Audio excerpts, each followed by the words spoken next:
प्राचीन ज्ञान चैनल में आपका स्वागत है। दोस्तों, प्रकृति के गर्भ में अनंत रहस्य छिपे हुए हैं। इन रहस्यों में से एक अत्यंत चमत्कारी और दिव्य वनस्पति है जिसे संसार गरुण पौधे के नाम से जानता है। यह पौधा केवल एक वनस्पति नहीं है, अपितु यह साक्षात भगवान विष्णु के वाहन गरुण देव का ही स्वरूप माना जाता है। इस विस्तृत आलेख में हम इस पौधे की पावन उत्पत्ति कथा, इसकी अलौकिक शक्तियों और इसके द्वारा भूत प्रेत पिशाच और क्रूर ग्रहों को नियंत्रित करने की विधियों का वर्णन करेंगे। यह लेख उन साधकों के लिए एक मार्गदर्शिका है जो वनस्पति तंत्र के माध्यम से अपने जीवन को सुखमय और बाधा मुक्त बनाना चाहते हैं। भाग 1। गरुण पौधे की उत्पत्ति की पौराणिक कथा। प्राचीन काल की बात है जब देवताओं और दानवों के बीच निरंतर संघर्ष चलता रहता था। इस संघर्ष के मध्य गरुण देव का जन्म हुआ। महर्षि कश्यप की पत्नी विनता के गर्भ से जन्मे गरुण देव बचपन से ही महातेजस्वी और पराक्रमी थे। उनकी माता विनता अपनी सौत कद्रू, जो कि सर्पों की माता थीं, की दासी बन गई थीं। अपनी माता को इस दासत्व से मुक्त कराने के लिए गरुण देव ने सर्पों से शर्त पूछी। सर्पों ने कहा कि यदि तुम स्वर्ग से अमृत कलश लाकर हमें दे दो तो हम तुम्हारी माता को मुक्त कर देंगे। माता की मुक्ति के लिए गरुण देव स्वर्गलोक की ओर उड़ चले। इंद्रलोक में पहुंचकर उन्होंने देवताओं से भीषण युद्ध किया।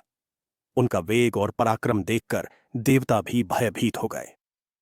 अंततः गरुण देव अमृत कलश को अपनी चोंच में दबाकर पृथ्वी की ओर लौटे। पंख और अमृत का संयोग। जब गरुण देव आकाश मार्ग से अमृत कलश लेकर उड़ रहे थे तब उनके मन में तीव्र वेग और उत्साह था। पृथ्वी पर उड़ते समय राक्षसों और अन्य मायावी शक्तियों ने उन्हें रोकने का प्रयास किया। उस समय गरुण देव और असुरों के बीच आकाश में ही भयंकर मल्ल युद्ध हुआ। उस संघर्ष के दौरान अमृत कलश से अमृत की कुछ बूंदें छलककर पृथ्वी पर गिर गईं। ठीक उसी समय युद्ध के आवेश में गरुण देव के शरीर से एक पंख भी टूटकर उसी स्थान पर गिरा जहां अमृत की बूंदें गिरी थीं।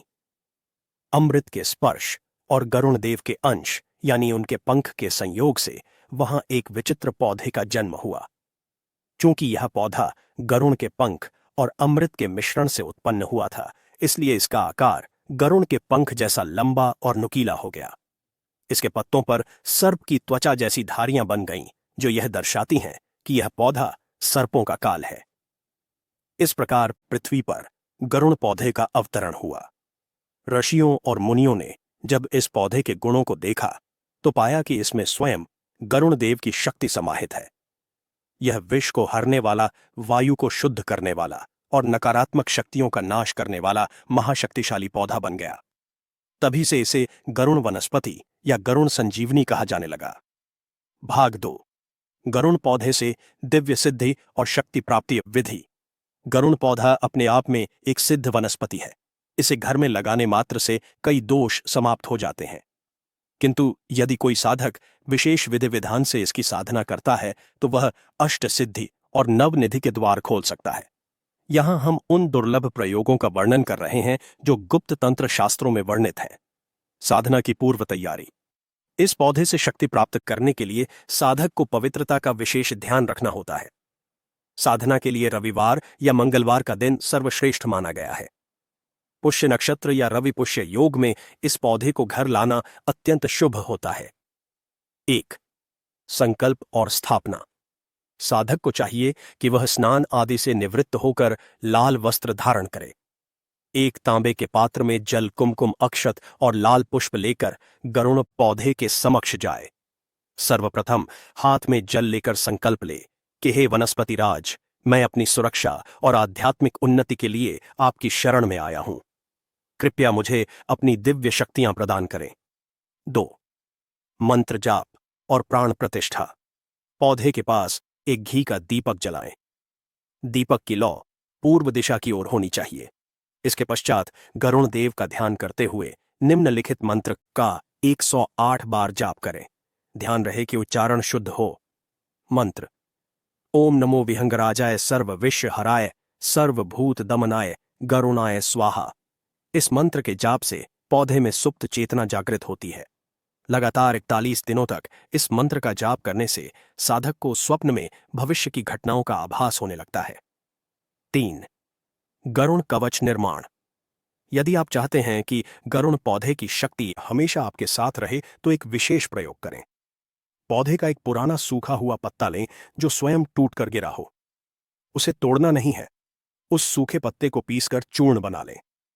इस चूर्ण में थोड़ा सा सिंदूर और देसी घी मिलाएं। अब भोजपत्र पर अनार की कलम से उस व्यक्ति का नाम लिखें जिसे सुरक्षा चाहिए।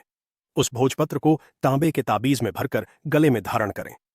यह कवच हर प्रकार के भय को समाप्त कर देता है। भाग 3. नकारात्मक शक्तियों का नियंत्रण। भूत प्रेत जिन्न और डायन। गरुण पौधा नकारात्मक ऊर्जा का सबसे बड़ा शत्रु है। जिस प्रकार गरुण देव को देखते ही सर्प भाग जाते हैं, उसी प्रकार इस पौधे की उपस्थिति मात्र से बुरी शक्तियां पलायन कर जाती हैं। भूत प्रेत बाधा निवारण। यदि किसी व्यक्ति पर भूत या प्रेत का साया हो या उसे अकारण भय लगता हो तो गरुण पौधे का यह प्रयोग रामबाण है। विधि: अमावस्या की रात्रि में गरुण पौधे के पास बैठकर गूगल और लोबान की धूप जलाएं। पीड़ित व्यक्ति को पौधे के सामने बिठाएं। अब पौधे के 7 पत्तों को स्पर्श करते हुए एक लोटे में जल भरें। उस जल को पीड़ित व्यक्ति के ऊपर छिड़कें और बचा हुआ जल उसे पिला दें। यह क्रिया करते समय मन में यह भाव रखें कि गरुण देव अपनी चोंच से उस व्यक्ति के कष्टों को खींच रहे हैं। 3 अमावस्या तक यह प्रयोग करने से पुरानी प्रेत बाधा भी नष्ट हो जाती है। जिन्न और जिन्नात को काबू करना। जिन्न एक अग्नि तत्व प्रधान शक्ति है और गरुण पौधा वायु तत्व का प्रतीक है जो अग्नि को नियंत्रित कर सकता है। जिन्नात को वश में करने या घर से भगाने के लिए गरुण पौधे की जड़ का प्रयोग किया जाता है। विधि: रवि पुष्य नक्षत्र में पौधे की थोड़ी सी मिट्टी और जड़ का एक छोटा टुकड़ा निकाल लें। इसे एक लाल कपड़े में बांधकर घर के मुख्य द्वार पर टांग दें। जिन्न या कोई भी शक्तिशाली रूहानी ताकत घर की सीमा लांघने का साहस नहीं कर सकेगी। यदि किसी को जिन्न ने परेशान कर रखा है तो इस जड़ को उसके तकिए के नीचे रख दें। जिन्न उसे छोड़कर भाग जाएगा। डायन और तंत्र बाधा से सुरक्षा। ग्रामीण अंचलों में डायन या टोना टोटका का भय बहुत होता है। गरुण पौधा एक अभेद्य सुरक्षा चक्र प्रदान करता है। विधि: मंगलवार के दिन गरुण पौधे के 4 पत्तों को घर के चारों कोनों में दबा दें। ऐसा करने से घर कील जाता है, अर्थात घर का कीलन हो जाता है। इसके बाद कोई भी डायन तांत्रिक उस घर पर अपनी काली विद्या का प्रयोग नहीं कर सकता। यदि कोई मारण प्रयोग भी करेगा तो वह पलटकर उसी तांत्रिक के ऊपर चला जाएगा। शनि, राहु और केतु का शमन। ज्योतिष शास्त्र में राहु और केतु को सर्प का मुख और पूंछ माना गया है। गरुण देव सर्पों के शत्रु हैं, इसलिए गरुण पौधा राहु और केतु के दुष्प्रभावों को तत्काल नष्ट करता है। राहु दोष। यदि किसी की कुंडली में राहु नीच का हो या मानसिक भ्रम पैदा कर रहा हो तो उसे अपने शयन कक्ष में गरुण पौधा लगाना चाहिए। इसके पत्तों पर जो आकृतियां होती हैं वे राहु की तरंगों को सोख लेती हैं। केतु दोष। केतु के कारण यदि जीवन में अचानक दुर्घटनाएं हो रही हों तो गरुण पौधे की जड़ में प्रतिदिन जल चढ़ाएं और मिट्टी का तिलक माथे पर लगाएं। शनि की 7.5। गरुण पौधा लगाने से शनिदेव भी प्रसन्न होते हैं क्योंकि यह पौधा वायु को शुद्ध करता है और शनि वायु तत्व के कारक हैं। शनिवार के दिन पौधे के नीचे सरसों के तेल का दीपक जलाने से शनि की पीड़ा शांत होती है। भाग 4. गरुण के अन्य प्रयोग। धार्मिक, आयुर्वेदिक और ज्योतिषीय। गरुण पौधे का उपयोग केवल तंत्र तक सीमित नहीं है। इसके गुण धर्म इतने व्यापक हैं कि यह हर गृहस्थ के लिए अनिवार्य है। धार्मिक प्रयोग। विष्णु पूजा। भगवान विष्णु को तुलसी अत्यंत प्रिय है, किंतु गरुण पौधा उनके वाहन का प्रतीक होने के कारण विष्णु पूजा में पवित्रता का वातावरण निर्मित करता है। एकादशी के दिन इस पौधे के पास बैठकर विष्णु सहस्त्र नाम का पाठ करने से वैकुंठ लोक की प्राप्ति का मार्ग प्रशस्त होता है। वास्तुशुद्धि। घर में यदि ईशान कोण उत्तर और पूर्व के बीच का कोना दूषित हो तो वहां गरुण पौधा गमले में रखें। यह नकारात्मक ऊर्जा को सकारात्मक ऊर्जा में बदल देता है। आयुर्वेदिक और औषधीय गुण। आयुर्वेद में गरुड़ पौधे को नागदमन के समान गुणों वाला माना गया है। चरक संहिता और सुश्रुत संहिता के सिद्धांतों के अनुसार यह कई रोगों में लाभकारी है। वायु शोधन। यह पौधा रात में भी प्राणवायु ऑक्सीजन छोड़ता है। जिन लोगों को अस्थमा या श्वास संबंधी रोग हैं, उन्हें अपने कमरे में इसे अवश्य रखना चाहिए। यह फेफड़ों को बल प्रदान करता है। कर्ण पीड़ा।